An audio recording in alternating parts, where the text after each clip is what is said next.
Hello everyone and welcome back to the channel. Marco Collective Gamer 77 here, and today we'll be doing an overview of 1991's Neo Geo AES Sengoku 1.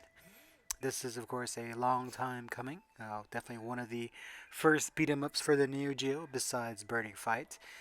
This game does have a special place in my heart as it is unique, though it did not age as well as some other beat 'em ups. I will say, at least the nice part is to take a step back with me and, go back to some simpler times. And Sengoku was, of course, published by SNK and developed by SNK and also Data East for the Super Nintendo version. Of course, it also came out on the Mega CD. It also came out on the Neo Geo CD, of course, the home version of the Neo Geo AES, and you can pick it up, of course, on the ACA on both the Xbox, PlayStation 4 or 5, and of course, Nintendo Switch. When this game was released in February 1991, it definitely was at least fairly received. There weren't too many beat 'em ups or hack and slashes during that time, and of course, the graphics of the game did get a bit of a boost as it uses a lot of the sprite scaling and rotation as it came in from the background into the foreground. The gameplay itself is your standard beat 'em up moving from left to right. Each player has 6 health points. When you defeat enemies, you do see that the kind of spirit globes come out with different colors. You can get 3 different forms after you beat a spirit, and you can acquire them and you can transform into them. There is a samurai, a wolf that is clad with armor, and also a ninja as well. The forms themselves are pretty limited, and if you were to use it, say in your last life, you automatically do lose them. Throughout the game, of course, it's a pretty standard beat 'em up, attack, jump, and then the C button is actually just used to change if you have more than one form that you can morph into. And as you go through the levels, you get different colored orbs, as I had mentioned. When you collect 5 green orbs, you get 1 health point back. With the red orb, you have a single sword. A blue orb gives you a double sword. A purple orb gives you a two-handed, kind of a Zweihander or a bastard sword. And the purple orb gives you a holy sword. The yellow orb gives you extra magic attacks when you press the attack button, as you can see here on the screen. The game itself is a fun yet simple throwback to hack and slashes slash beat 'em ups. It definitely uses a lot of color sprite swaps when it comes to the enemies.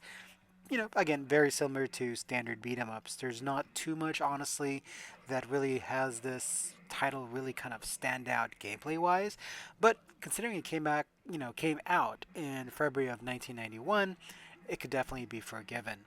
What did make the game different, besides of course the setting and the characters and the plot, that even though this game is 5 levels, it at first seems fairly easy. I mean, the attacks and the gameplay is a bit simple. The hard part is really just kind of playing the game over and over again to really memorize where enemies would come out. The gameplay that you see here is me kind of really using it for the first time in a long time. So it's been quite a while since I played this title. I did pick it up on the Switch, as well, of course, as the AES many years ago. And to be honest, it just has remained in the box. I don't want to say collecting dust, but it's definitely been on the shelf, as there have been better beat 'em ups that have come out since then. But it is nice, of course, to have it as part of your collection. As I mentioned, the game itself was received fairly well for its time back in 1991, but unfortunately, it does show its age, and it didn't quite age as well. The graphics themselves are fairly decent. The character sprites are, decently large. There's a good use of special effects when it comes to the scaling of sprites as they come from, again, the background to the foreground. The music is okay. It definitely fits the style or theme for the game. But I mean, honestly, I wouldn't be jamming to these tunes if I could listen to it. But they definitely serve their purpose. It's a lot like Muzak. It's there to be there, but doesn't exactly stand out in my mind. The characters and as far as the theme is definitely very Eastern.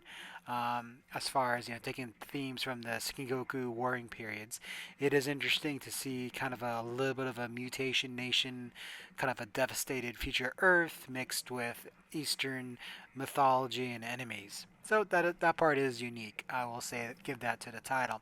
I didn't get to play the Super Nintendo version because growing up I was more of a Genesis kid, and didn't really get to play Super Nintendo until much later into my adult life. So mainly I didn't play that version. So I am curious to hear from you what you thought of that version. The graphics themselves, as I already mentioned, they're colorful, they're bright, they're big. Sound effects and sound hits are decent for its time. Music doesn't quite live up. It's not exactly memorable. The gameplay itself is simple. There's some different tweaks, but I think honestly for its time, I do give it kind of a pass, only because it was one of the I guess newer beat 'em ups besides say Burning Fight on the SNK, not quite as gameplay rich as say Robo Army or even say Mutation Nation. I believe those two titles are actually the better beat 'em ups. Now, of course, this series actually, did not just go by the wayside.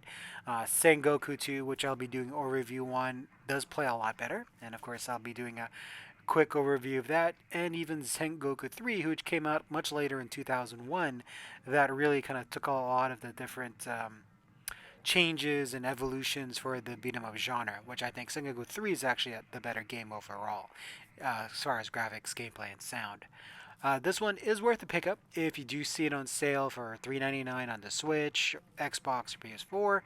Honestly, unless you're collecting, I don't know if I would pick this game up physically unless you wanted it as part of the collection. It's great for nostalgia's sake, but especially with today's retro prices, I have a hard time really putting down the money for this game. Now, if you do want to pick it up for the MVS or the multi video system, which is basically the arcade version, um, still the prices are for that aren't too bad, so pretty decent. But definitely, if you're going for the AES version, it's a bit pricey. Like most things, I would recommend picking it up digitally. This game overall, if I had to give it back in the day, back in 1991, probably a solid 7 out of 10. With today's, of course, taking a look back, removing the rose tinted glasses, really a 4 out of 10. But it is nice to take a little bit of a trip down memory lane and take a look what where the different stages in which the beat 'em up genre came from, starting of course from Kung Fu to um, Renegade and other beat 'em ups like Final Fight, Streets of Rage, Mutation Nation, Robo Army, Cadillac and Dinosaurs. So it's definitely unique to be able to go back and take a look to see where it came from, and of course, Burning Fight. With that, I do wrap up this quick overview. Hope you enjoyed as I go through the Sengoku series. Of course, again, this is Sengoku 1. I will be covering Sengoku 2 and Sengoku 3 this weekend as well. Hope everyone was safe. Please like, comment, subscribe, and see you again soon.